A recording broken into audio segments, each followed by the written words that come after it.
പിന്നീട് 2 കേക്കുകളാണ് ഒപ്പം ഡെലിവറി ചെയ്യാണ്ടായിരുന്നത്. ആദ്യത്തെ കേക്ക് അരുൺ എന്ന് പറഞ്ഞൊരു ആൾ തന്നാണ് കേട്ടോ. പ്രവാസിയാണ്, ന്യൂ കസ്റ്റമറാണ് കേട്ടോ. കസ്റ്റമൈസ്ഡ് കേക്കാണ് കേട്ടോ. ബ്ലാക്ക് ആൻഡ് വൈറ്റ് തീമിലാണ് സെറ്റ് ചെയ്യാൻ പറഞ്ഞിട്ടുണ്ടായിരുന്നത്. എന്തായാലും അത് പാക്ക് ചെയ്തിട്ടോ. 2 ഒപ്പം പാക്ക് ചെയ്ത് ഡെലിവറി ചെയ്യാനുള്ളതായിരുന്നു കേട്ടോ.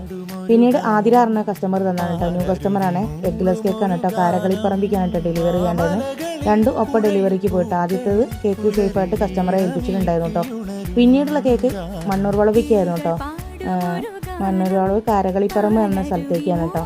എന്തായാലും ആ ഒരു കേക്കും ആതിരേനെ ഏൽപ്പിച്ചിട്ടുണ്ടായിരുന്നു കേട്ടോ. സെക്കൻഡ് ബർത്ത്ഡേ കേക്കാണ്. കേക്കൊക്കെ സേഫായിട്ട് ഏൽപ്പിച്ചതിന് ശേഷം നേരെ വീട്ടിലേക്ക് കേട്ടോ. ഇനി കേക്കിൻ്റെ ഫൈനൽ ലുക്ക് കാണണ്ടേ. കസ്റ്റമറൊക്കെ നല്ല ഹാപ്പിയാണ്. കേക്കിൻ്റെ 2 ഫൈനൽ ലുക്കും കൊടുക്കുന്നതാണ്. അടുത്ത നല്ലൊരു വീഡിയോയും വിശേഷമായിട്ട് വീണ്ടും വരുന്നതാണ് കേട്ടോ. കേക്ക് അടിപൊളിയായിരുന്നു ചേച്ചിയെ, എല്ലാവർക്കും ഇഷ്ടപ്പെട്ടു. ഞങ്ങൾ ലാസ്റ്റാണ് ഇത് കട്ട് ചെയ്തത്. കാരണം ക്യാമറമാൻ അതിന്റെ തീമിൽ നിൽക്കുന്ന ഫോട്ടോ എടുക്കണം എന്ന് പറഞ്ഞിട്ടേ അത് കട്ട് ചെയ്തില്ല. അത് കട്ട് ചെയ്ത് കേട് വരുന്നുണ്ടാവില്ല ആരും പറയാ. അത്രയും രസമുണ്ടായിരുന്നു കേക്ക് കാണാനേ.